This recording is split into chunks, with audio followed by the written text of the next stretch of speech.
Fala galera, hoje a gente vai entender sobre um dos conflitos mais marcantes da história moderna, a Primeira Guerra Mundial. Hoje a gente vai entender como a combinação de alianças complexas e rivalidades imperialistas e tensões nacionais transformaram a Europa em um verdadeiro cenário de batalha entre 1914 até 1918. Prepare-se para descobrir os desdobramentos da Primeira Guerra Mundial na nossa aula 9, aqui do projeto Inconfidentes Nota 1000. Eu sou a professora Alicia Alves, professora de História aqui do projeto, e essa é a nossa aula sobre a Primeira Grande Guerra. Bora lá? Como o conteúdo é um pouco denso e extenso, eu decidi dividir a nossa aula 9 em dois blocos. Então, essa primeira parte vai ser sobre um contexto geral sobre a guerra e a nossa segunda parte vai focar na Revolução Russa e o final da Primeira Guerra Mundial e seus desdobramentos. Como que eu dividi essa primeira fase? Vai ser um contexto histórico lá do final do século XIX e início do XX, as causas profundas, o imperialismo, as disputas econômicas, até a fase das guerras das trincheiras. Então a gente vai conversando sobre isso e na outra aula a gente finaliza, dá o checkmate e vai para a nossa questão. Qual que era o contexto dessa Primeira Guerra Mundial? No final do século XIX e do século XX, a Europa vivia um período conhecido como paz armada. Esse conceito significa que um tempo ficou-se sem guerra, sem uma guerra aberta, declarada, mas marcada por uma enorme desconfiança entre as potências, que mantinham os seus exércitos gigantescos, investiam em novas armas e preparavam os planos com os militares. A era da paz armada, ela vai significar apenas uma aparência, pois todos se armavam literalmente como se a guerra pudesse começar a qualquer momento. E nesse cenário, a Alemanha, unificada lá em 1871, cresce muito rápido e passa a competir com as duas maiores potências daquele contexto, que era a Inglaterra e a França.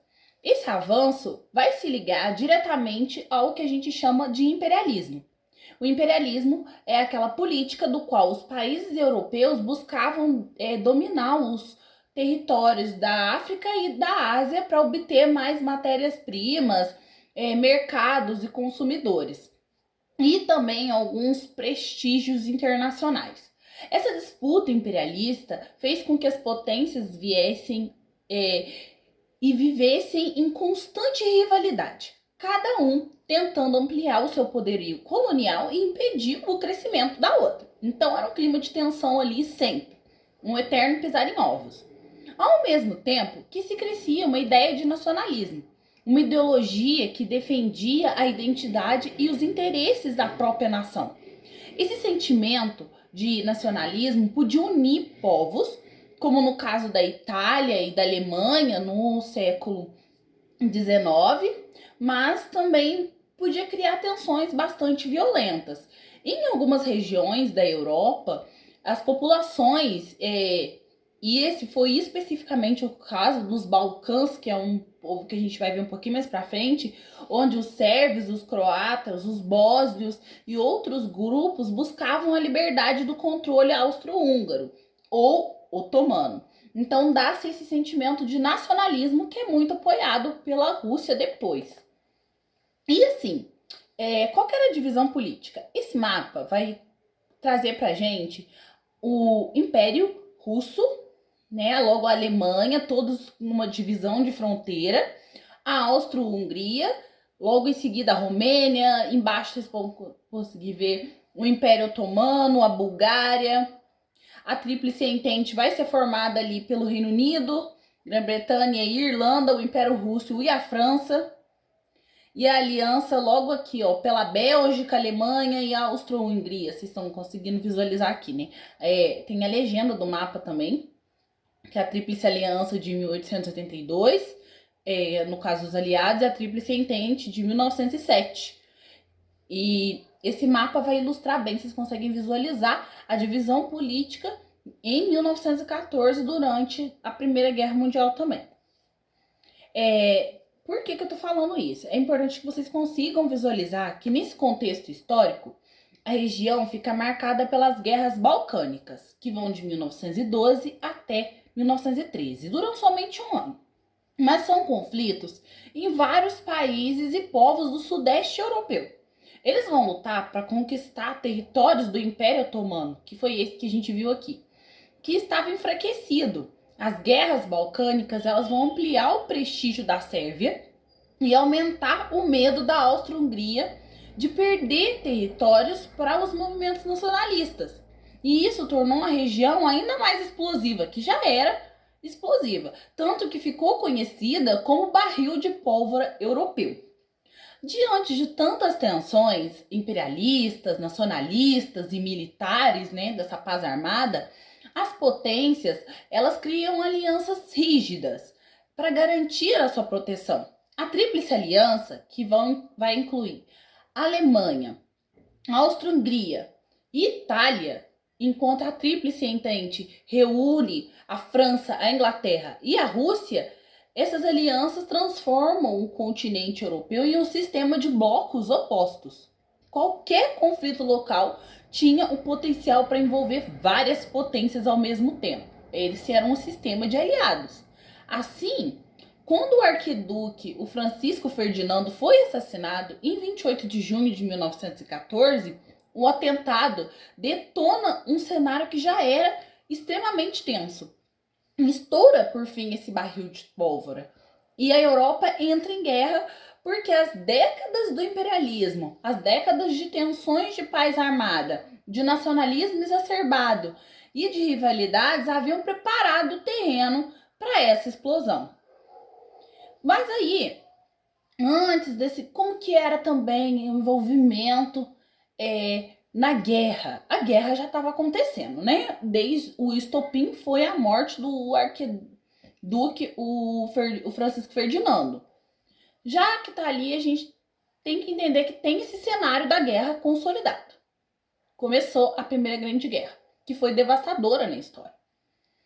Vamos ver aonde que estão os personagens dessa guerra. Vamos começar pelas mulheres? Na Primeira Guerra Mundial, lá em 1914, marca uma virada muito profunda no papel das mulheres na sociedade. Por quê? Como os milhões de homens eram enviados para as frentes das batalhas, as mulheres passam a ocupar outras funções essenciais, nunca antes permitidas ou reconhecidas em larga escala.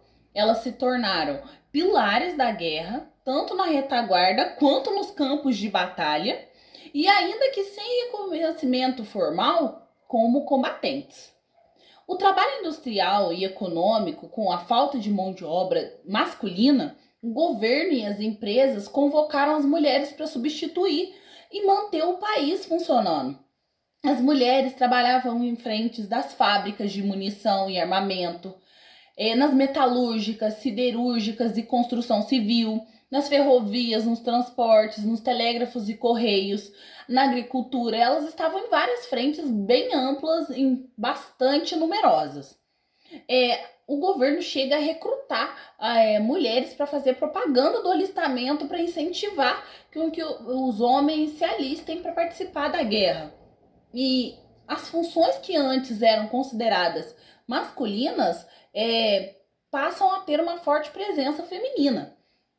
E nos papéis também, como a enfermagem, um dos mais importantes, as enfermeiras foram fundamentais para a sobrevivência de milhares de soldados lá na Cruz Vermelha, nas enfermeiras voluntárias britânicas, nos corpos das enfermagens dos Estados Unidos, da França, da Rússia, e também na espionagem. Eu trouxe a espionagem porque é um fato muito interessante das guerras ter agentes de outros países infiltrados em exércitos inimigos. Então, diversas mulheres atuaram como espiãs, explorando o fato de serem subestimadas pelos generais e começam a se infiltrar para poder passar informação de um lugar para o outro.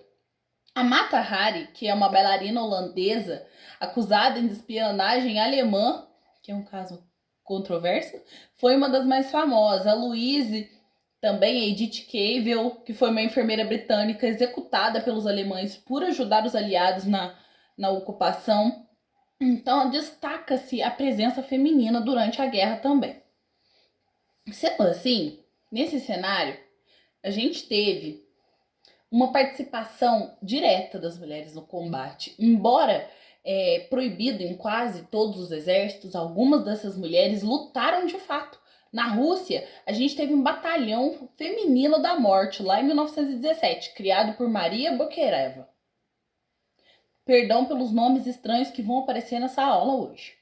Meninas e mulheres armadas para inspirar também os soldados durante a crise do Império Russo. Na Sérvia e na região dos Balcãs, os soldados disfarçados, que eram na verdade mulheres, destaca-se a Milukun Sava, considerada uma das mulheres mais condecoradas da história militar.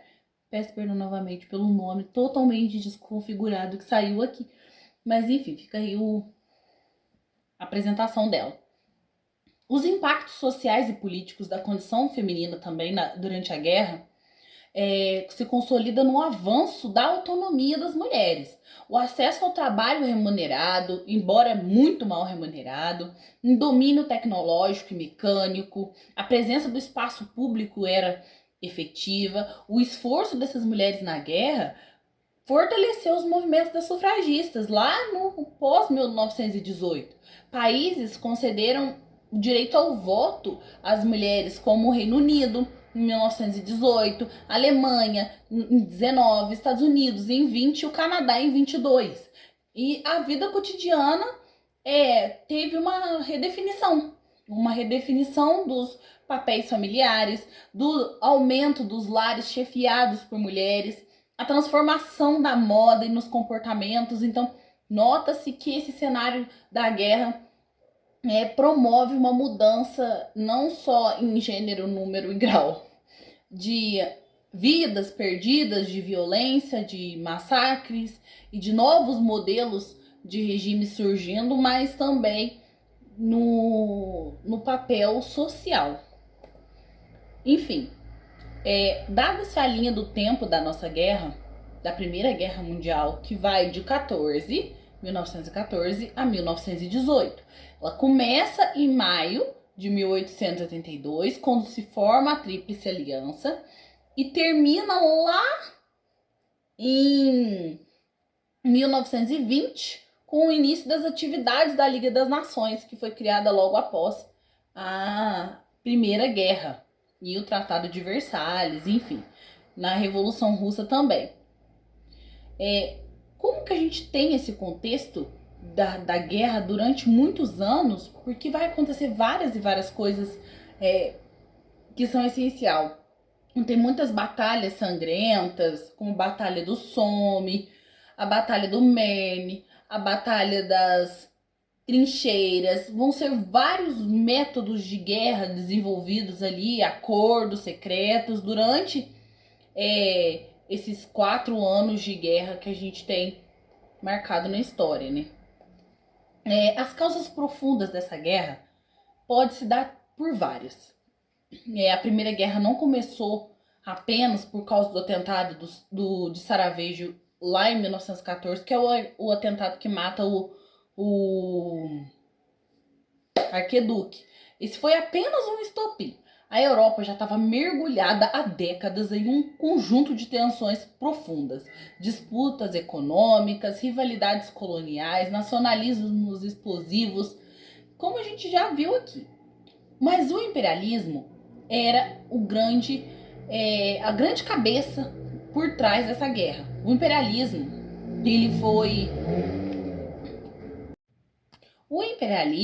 ele foi um dos elementos centrais que prepararam o terreno para a Primeira Guerra Mundial. Por quê?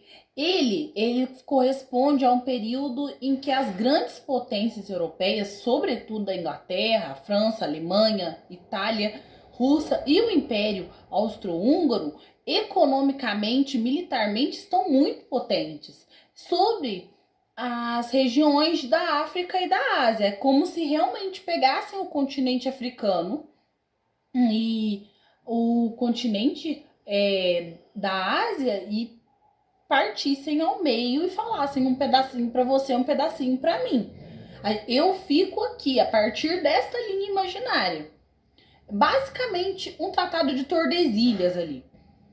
O processo envolve uma conquista um pouco mais territorial, uma exploração econômica, um controle cultural, um novo jeito de colonizar, através dos interesses dos europeus, né? E o imperialismo tinha suas necessidades econômicas, que a partir da segunda revolução industrial as potências europeias passam a buscar novas formas de matéria-prima, como borracha, carvão, ouro, algodão.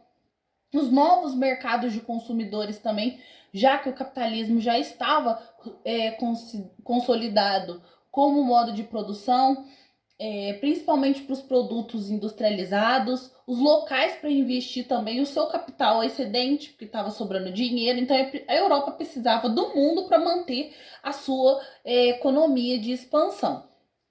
Então tinha-se esse ambiente propício para as rivalidades das potências. A unificação tardia da Alemanha, em 1871, e da Itália também, neste mesmo ano, fez com que esses países chegassem um pouco atrasados na corrida colonial. Já existia um domínio consolidado da Inglaterra e da França na África e na Ásia. E isso vai criar um pouco de tensão direta, vai acrescentar um pouco mais de óleo nessa panela de pipoca. A Alemanha queria mais colônias, a Inglaterra queria manter a sua supremacia colonizadora, como a gente já conhece. A França queria recuperar o prestígio após perder uma guerra franco-prussiana, lá em 1870. Não vou entrar nessa guerra agora porque é coisa demais para vocês entenderem. O imperialismo, ele aprofunda essas relações que já explodiram lá em 1914. Então tem essa tensão também da ideologia de superioridade. O imperialismo ele se justifica por discursos racistas e civilizatórios, como o darwinismo social, que afirma que as raças superiores tinham o direito de dominar as inferiores. Esse velho discurso racista que a gente conhece. Tem também o papo do discurso da missão civilizatória, que dizia que a Europa tinha o dever de civilizar os povos da África e da Ásia, sendo que, ignorando totalmente o passado deles, a sua própria autonomia como países e também uma velha história que cá entre nós é um pouco bizarra, que é o fardo do homem branco, difundido principalmente pelos ingleses. Como o homem branco está cansado de ter que fazer esse trabalho da civilização, de trazer a civilização à tona. Esse velho discurso que a gente já conhece. Essas ideias acabavam legitimando a exploração e alimentava também o nacionalismo agressivo. Como o imperialismo ele aumenta essas tensões internacionais, essa disputa por território elevou a vários conflitos que quase levaram a uma guerra mundial bem antes de 1914. Eu trouxe alguns exemplos clássicos. A crise da Fachoda, lá em 1898. Era uma disputa entre a Inglaterra e a França, lá no Sudão. Estamos longe. A Conferência de Berlim, em 1884, que divide a África sem considerar as populações locais, que intensifica essa competição. É literalmente um tratado de Tordesilhas, é uma linha invisível que dá um pedacinho da África para, entendeu? Inglaterra, um pedacinho para França. As duas maiores potências. E lá em Marrocos, em 1905, vai ter a crise entre a França e a Alemanha. Cada uma dessas disputas alimenta um sentimento de um ressentimento ali acumulado durante vários anos. Pô, toda vez que eu tô tentando me reerguer, você chega, entendeu? O cara é chato.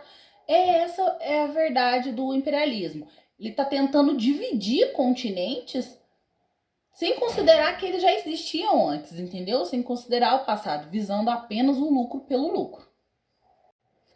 O imperialismo ele se intensifica a partir de um fortalecimento militar que era para proteger as colônias distantes. As potências, então, ampliam seus exércitos e frotas navais.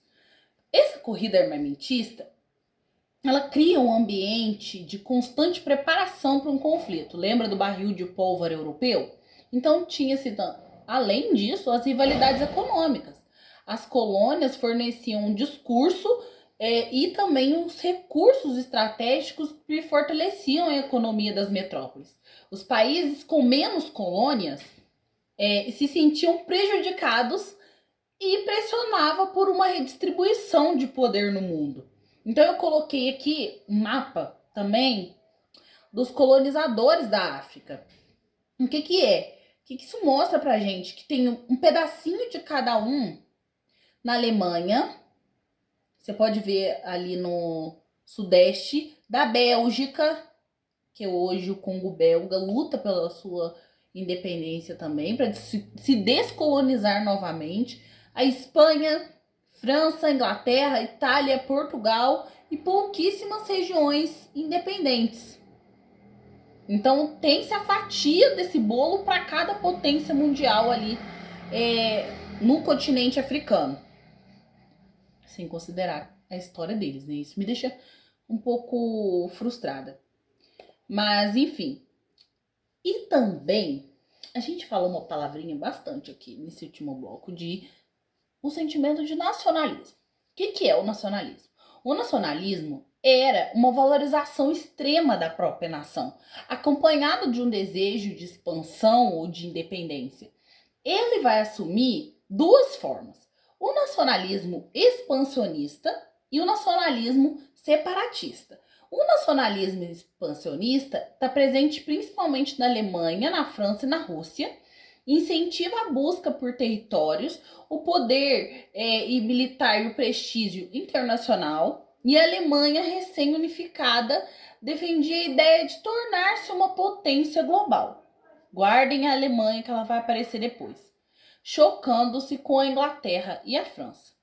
O nacionalismo separatista, presente sobretudo naquela região dos Balcãs, os povos como os sérvios, os eslovênios, buscavam a independência do Império Austro-Húngaro e do Império Otomano também, que já estava em crise. Esse nacionalismo eslavo vem sido apoiado pela Rússia, né? Um nacionalismo separatista, apoiado pela Rússia, que cria um ambiente super explosivo. O assassinato do arquiduque Francisco Ferdinando é fruto direto desse nacionalismo separatista dos croatas, dos sérvios, dos bósnios.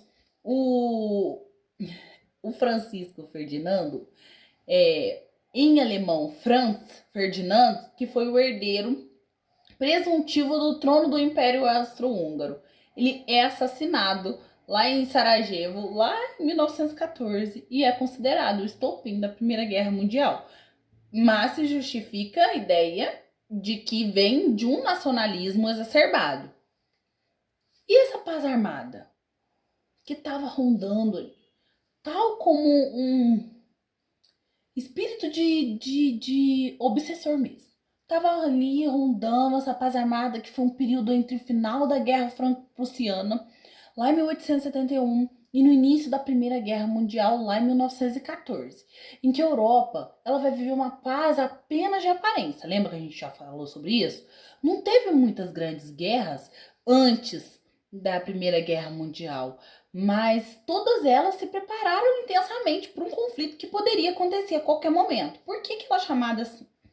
Porque apesar da ausência da guerra, os países eles vão manter exércitos enormes, treinados e equipados. Eles vão construir armas de escalas industriais e investiam sempre em novas tecnologias de guerra. Fortaleciam suas frotas navais, faziam alianças militares bem rígidas. Então era uma paz sustentada pela lógica de se eu tiver bem armado, o outro não vai me atacar. Era essa a lógica da paz armada. Tudo isso vai levar para os desdobramentos da Primeira Guerra Mundial, conhecida como Grande Guerra.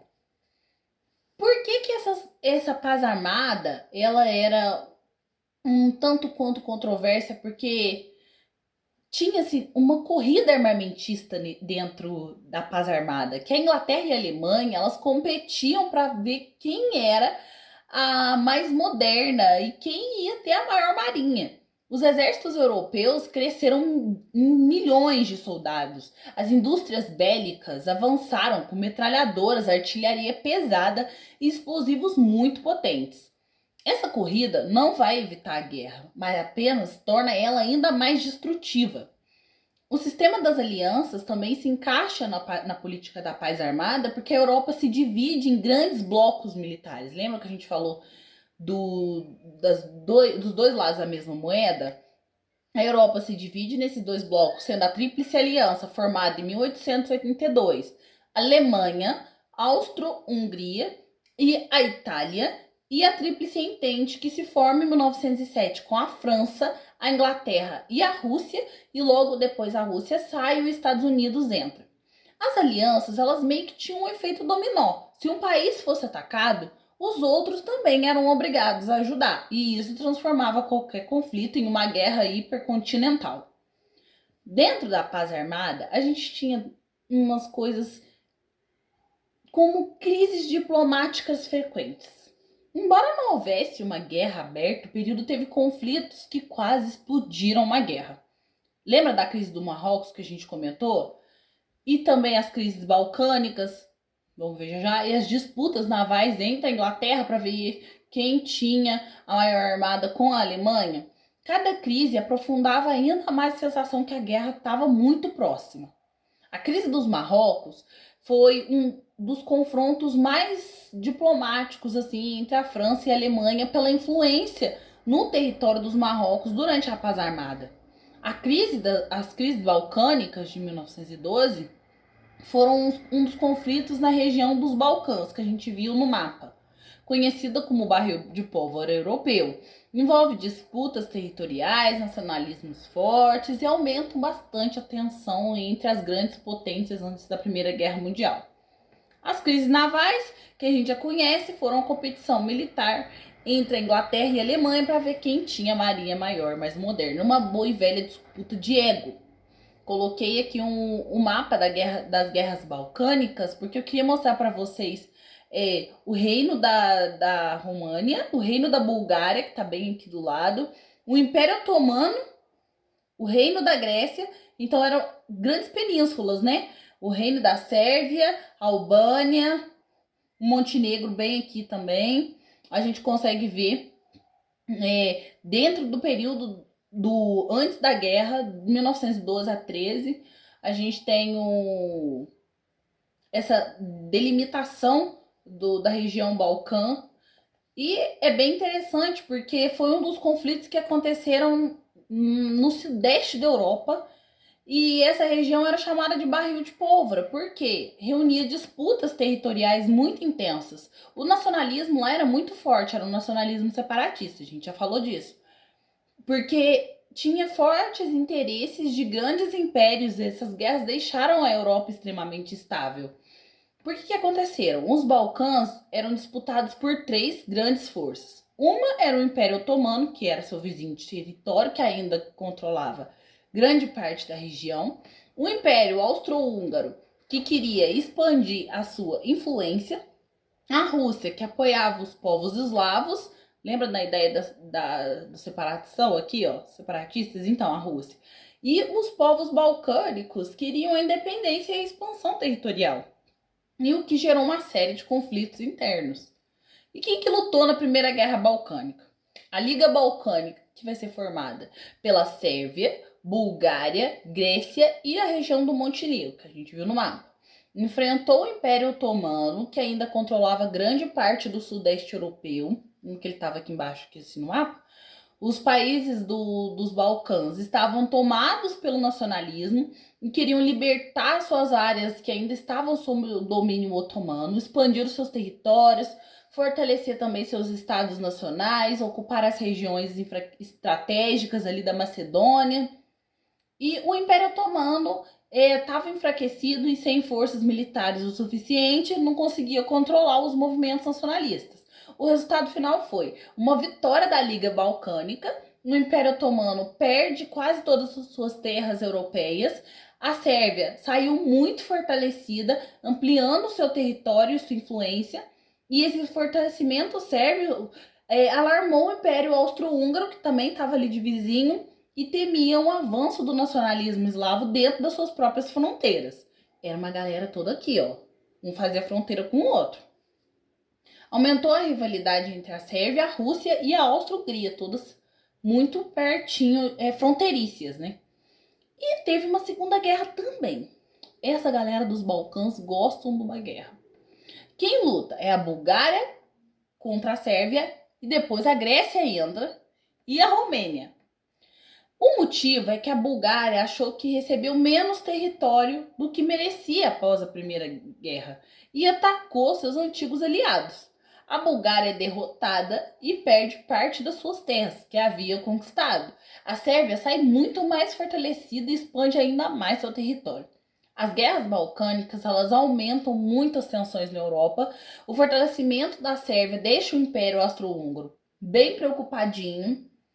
E os desdobramentos importantes é que esse fortalecimento da Sérvia vira um aumento da instabilidade nos Balcãs, preparando o terreno fortemente para um atentado do arquiduque que foi o estopim da Primeira Guerra Mundial. Espero que esteja ficando tudo claro, porque são fatores que levam ao desdobramento da Primeira Guerra, que é uma guerra muito devastadora, e ela também tem muitas questões políticas. Não foi do nada acontecer uma Primeira Guerra. Ela teve desdobramentos e acontecimentos políticos e influências também. Por isso que eu queria deixar claro, o imperialismo, o nacionalismo, as guerras balcãs que estavam diretamente envolvidas, para que vocês consigam visualizar o máximo possível de todas as influências que chegaram na Primeira Guerra Mundial.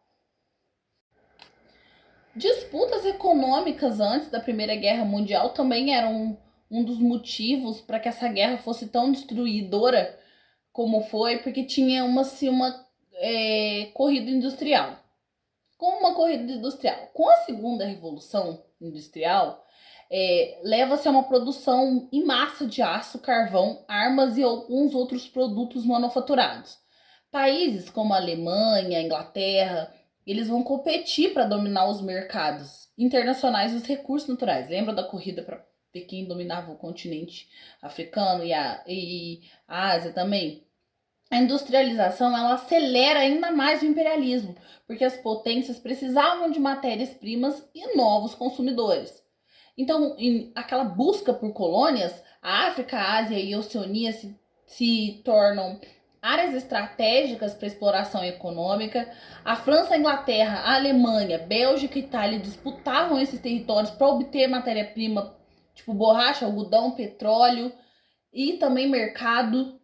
E essas disputas criavam as crises diplomáticas. Então a gente tem um paradoxo dessa guerra, que são os países ricos, os países pobres e os emergentes, a destruição do menor e sem nenhuma expansão industrial. Pelo contrário, mais destruição.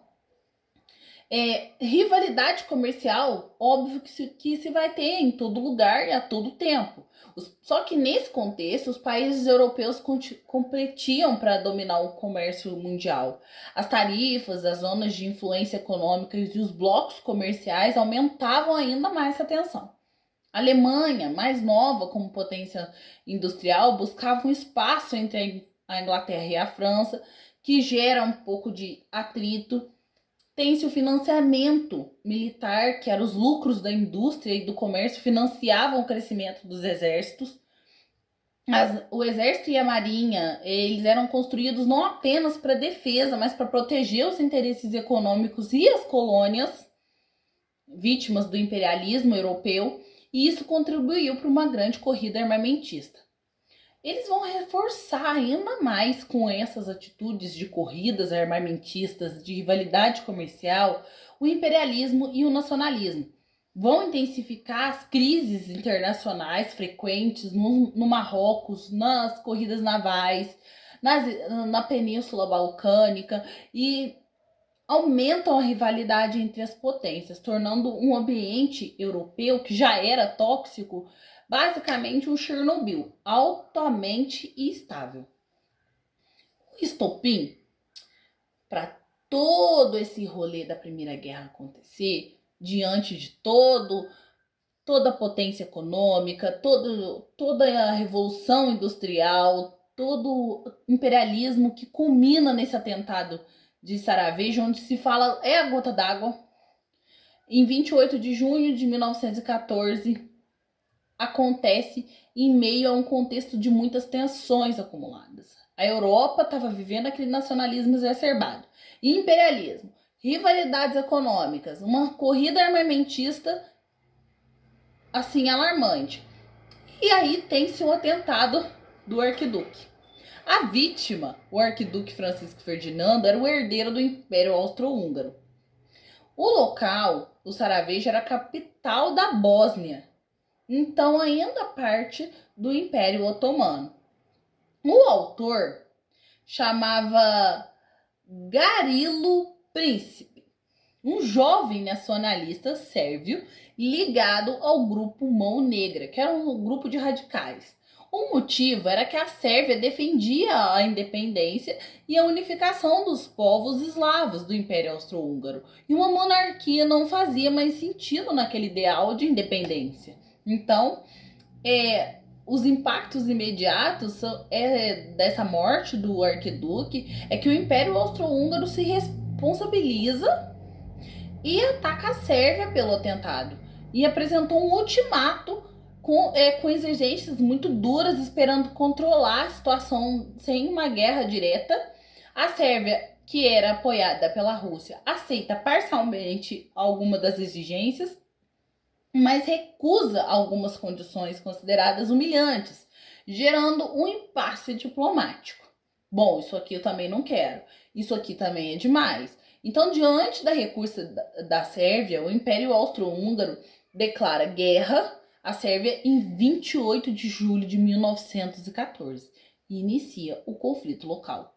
O sistema de alianças europeias rapidamente transformou um conflito regional gigantesco e uma guerra continental. A Rússia vai mobilizar todas as tropas para proteger a Sérvia. A Alemanha, que era aliada da Áustria-Hungria, declara guerra à Rússia, e a França, aliada da Rússia, entra a guerra contra a Alemanha e a Áustria-Hungria também. Se a Inglaterra, que estava lá tomando seu chá da tarde, declara guerra à Alemanha após a invasão da Bélgica, que até então era neutra, e cumpre o Tratado de Defesa de Neutralidade belga, que os Estados Unidos só entram depois, tá?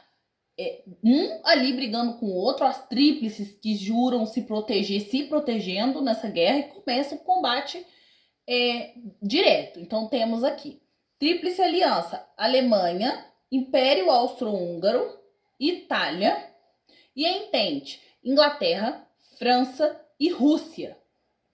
Temos aí. Os principais acontecimentos dessa guerra foi, em 1914, o início da guerra, 28 de julho, o atentado ao arquiduque, e a Áustria-Hungria declarando guerra contra a Sérvia. E a ativação imediata desse sistema de alianças, que é super importante, que vai ser desfeita ao longo da guerra. Tem um envolvimento inicial da França e da Bélgica também. Em 1915, a entrada da Itália na guerra do lado da Tríplice Entente, que já era formada pela França, pela Rússia e pela Inglaterra também. A Itália entra depois. O início da Guerra das Trincheiras na França e na Bélgica, que são aquelas trilhas cavadas onde os soldados ficavam. O uso de novas tecnologias militares também, as metralhadoras, artilharia pesada, gases tóxicos, um genocídio armênio provocado pelo Império Otomano. 1916, a gente tem a Batalha do Verdun, que fica na França. Essa batalha, ela sofre grandes ofensivas e um enorme número de mortos. A intensificação da guerra das trincheiras da frente ocidental. A Primeira Guerra, gente, ela teve um impacto tão devastador, digo, do número de mortos mesmo, que até hoje é contabilizado. Então são quase 10 milhões de mortos, é muita gente. Em 1917, a Revolução Russa, que a gente vai ver ainda nestas aulas, tem a queda do czar no início do governo bolchevique, que vai fazer a Rússia deixar a Primeira Guerra Mundial e focar dentro de uma revolução interna. E os Estados Unidos entram na guerra do lado da Tríplice Entente, no lugar da Rússia, intensifica um bloqueio naval e guerra submarina. E em 1918, as ofensivas finais acontecem. As ofensivas da Alemanha, principalmente, vão falhar. E os artifícios, as artimanhas, são protocoladas e um acordo é firmado em 11 de novembro que trava-se o fim da guerra. Milhões de mortos e feridos e uma destruição econômica e social assim escancarada. Segundo a historiografia, a Primeira Guerra Mundial, iniciada lá em 1914, resultou em um longo processo de tensões políticas, militares e econômicas e marca no início do século XX. O atentado de Sarajevo, perdão pelo nome errado, funciona como estopim, mas não como causa explosiva ou exclusiva. Rivalidades imperialistas, nacionalistas agressivos, um clima de rivalidade muito tenso, tornava essa crise local e potencialmente expansiva. Durante a guerra, tivemos alguns acordos protocolados, acordos e alianças, né? A gente viu que funcionava com tríplices, um protegendo o outro, acordos comerciais, enfim. A gente vê um tratado lá de 1918, que é um tratado do Brest-Litovsk. Quem assinou foi a Rússia bolchevique, já depois da Revolução Bolchevique, e na Alemanha, com a Áustria-Hungria. O contexto era que a Rússia estava enfraquecida pela Revolução de 1917, que é a Revolução Russa, e queria sair da guerra. A Rússia também, em consequência disso, vai perder grandes territórios, a Polônia, a Ucrânia, a Finlândia e os Bálticos. E os alemães perdem para concentrar tropas nas frentes ocidentais. Então a Rússia fica economicamente e politicamente isolada da Europa. Esse armistício de 1918, que foi assinado em 11 de novembro, a Alemanha e os países da Tríplice Entente, a França, Reino Unido, Estados Unidos e Companhia Limitada, que após sucessivos fracassos militares e desgaste do movimento interno, a Alemanha pede um cessar-fogo, gente. Por quê? Tá cansado, são muitos anos de guerra. E as consequências desse armistício foi o fim efetivo dos combates a essa guerra. As tropas começam a se retirar das frentes e tem uma preparação para as negociações de paz que culminam no Tratado de Versalhes. As características das batalhas, elas vão se predominar nas trincheiras, com pouca movimentação territorial. A frente oriental tem um pouco mais de movimentação, mas é menos industrializada que o ocidente. As principais batalhas é a Batalha do Marne, que acontece em 1914, que deteve o avanço da Alemanha e o fim da Guerra dos Movimentos, que foi essa primeira fase da guerra. O Verdun de 1916, que foi a Guerra do Desgastes, enormes baixas, e a Guerra do Somme, que foi o uso de larga escala de artilharia e de metralhadora, e o início do uso dos tanques também. As novas tecnologias foram incorporadas nas batalhas porque tinha-se uma demanda muito alta por destruição, né? Então era gás venenoso, aviões de reconhecimento, bombardeio, tanque, altíssimo número de baixas em decorrência a isso. A causa principal era a combinação dessas armas modernas com as estratégias ultrapassadas, milhões de mortos e feridos em pouco tempo, especialmente nas batalhas nas trincheiras.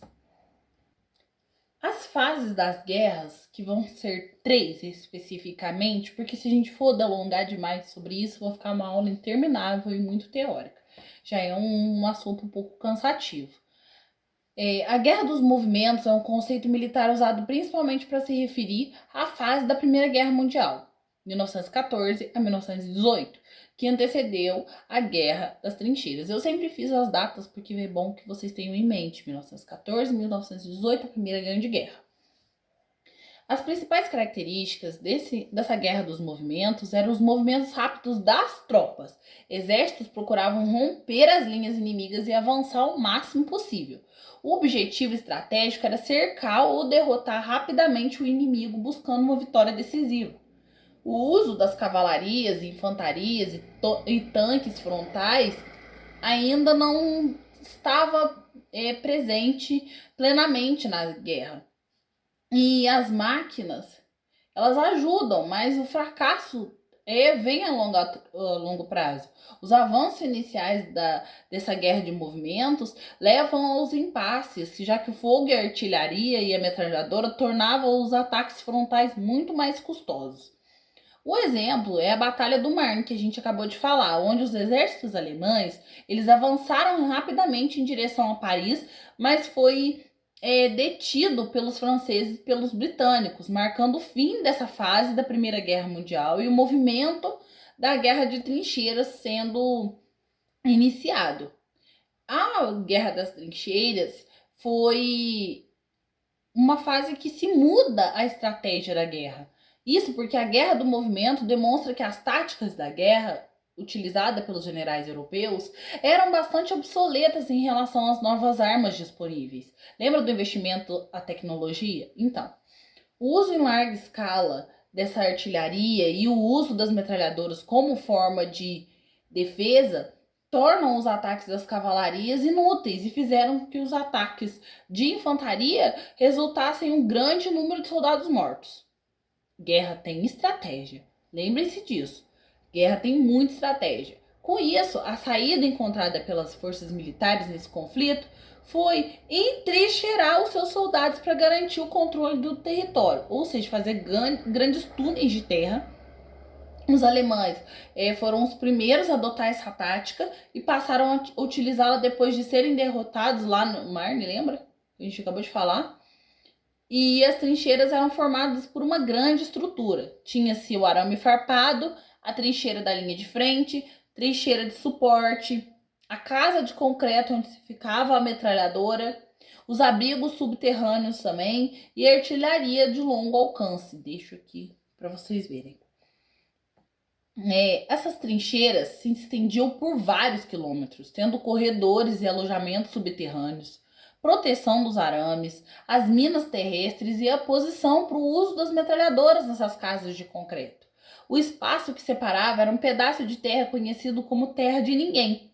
Os ataques de trincheira demandavam que a terra de ninguém fosse atravessada pela infantaria do exército atacante, expondo soldados e atravessava pela os alvos difíceis, né? E também garantia os alvos fáceis para quem estava se defendendo. Assim, a Guerra das Trincheiras, elas ficam marcadas pela pouquíssima mobilidade territorial das tropas, mas por uma luta de alta letalidade aos soldados, pois cada ataque custava um grande número de vidas. O número de mortos na Primeira Guerra Mundial é estimado em aproximadamente de 16 a 18 milhões, eu tinha dito 10, agora conferindo é 16 a 18 milhões de pessoas, considerados militares e civis. Militares mortos são cerca de 10 milhões, civis mortos são cerca de 6 a 8 milhões, devido aos combates, à fome, às doenças. E os feridos são mais de 20 milhões, isso do que a gente sabe. Se a gente parar para pensar do que não está na documentação, a gente se surpreende ainda mais com a letalidade, né? Nessa guerra, a gente tem a entrada e a saída dos Estados Unidos e da Rússia. Lembra que eu falei para vocês que a Rússia sai para focar mais dentro da revolução que está acontecendo dentro do seu próprio país? Pois é. A Rússia entra em 1914, desde o início da guerra, como parte da Tríplice Entente, que era formada por França, Reino Unido e Rússia. O objetivo era proteger a Sérvia e conter a expansão da Áustria-Hungria e da Alemanha. Mas a saída, em 1918, devido à Revolução Russa e a dominação dos bolcheviques, a Rússia estava desgastada, com alta mortalidade, crises econômicas e insatisfação popular. A assinatura do Tratado do Brest-Litovsk, em março de 1918, perde grande parte dos territórios da Rússia para a Alemanha e os aliados do eixo, a Ucrânia, a Finlândia e os Bálticos também. A Rússia, enfraquecida pela Revolução dos Bolcheviques e pelo colapso, pede para sair. E os bolcheviques, liderados também pelo Lenin, Lenin, grande figura que a gente vai conhecer da Revolução Russa, queriam sair da guerra rapidamente para focar na consolidação do poder interno da Rússia socialista. Os Estados Unidos entram em 1917 na fase final da guerra, ao lado da Tríplice Entente, como uma grande potência armamentista, com ataques submarinos dos alemães a navios mercantes e o famoso telegrama de Zimmermann. A Alemanha propõe uma aliança com o México contra os Estados Unidos. Lembre-se dessa briga que se tem entre Estados Unidos e México até hoje. O fornecimento dos soldados bem fresquinhos, as armas, os recursos financeiros para a Tríplice Entente ajudou a virar o desgaste contra a Alemanha e acelerar o fim da guerra. A saída dos Estados Unidos só em 1918, com a vitória da Tríplice Entente e a assinatura do armistício em novembro. A Guerra Submarina e restrita foi um capítulo interessante da participação dos Estados Unidos, porque a Alemanha viola sua promessa de suspender a guerra submarina, que consistia em afundar qualquer embarcação, inclusive de passageiros, que se aproximasse da Grã-Bretanha. E um dos incidentes cruciais foi o afundamento do navio da Lusitânia em 1915, que registra a morte de 128 cidadãos americanos. Aí os Estados Unidos entram para a guerra com tudo, com dinheiro, com arma, com soldado, e a coisa aperta para a Alemanha. Lá em 1918, tem-se a fase final da guerra. As ofensivas ficam um pouco mais duras. A Primeira Guerra Mundial sendo marcada pelo retorno da guerra do movimento, que lembra a primeira fase? Os avanços territoriais, foi fortemente influenciada por dois acontecimentos muito importantes: a saída da Rússia da guerra e a entrada dos Estados Unidos. A entrada dos Estados Unidos fez com que os alemães elaborassem ofensivas militares com o objetivo de enfraquecer os britânicos e os franceses, que já eram aliados, de forma com que o conflito se encerrasse após os norte-americanos desequilibrar as balanças das forças. As ofensivas alemãs trouxeram pequenas conquistas, mas deram errado. As ofensivas de Princeps ou de Lis ou da Alemanha, os ataques concentrados em pontos estratégicos na frente ocidental, o uso da tática da infiltração, da artilharia, das metralhadoras também. Os avanços iniciais foram um pouco significativos, mas foram se desgastando e desgastando as tropas alemãs também, sem romper totalmente com a linha dos aliados. Então, com as limitações da economia alemã, estrangulada pelo esforço de guerra e um bloqueio naval imposto pelos britânicos, que também fecharam qualquer possibilidade de abastecimento, eles são derrotados pela segunda vez. Os alemães sofrem uma grande ofensiva das forças ententes. Essa ofensiva recebeu o nome de Ofensiva dos 100 Dias. Nessa ofensiva, a Tríplice Entente força um recuo das forças alemãs. Vocês conseguem perceber por que a Alemanha volta na Segunda Guerra fazendo uma catástrofe?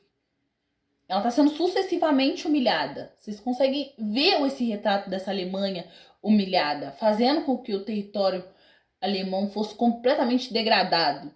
As sucessivas derrotas e esses colapsos das forças potenciais centrais colocam a Alemanha numa situação muito delicada e insustentável. A agitação causada pelo colapso do país da guerra deu origem a um movimento político que derrubou o imperador do poder.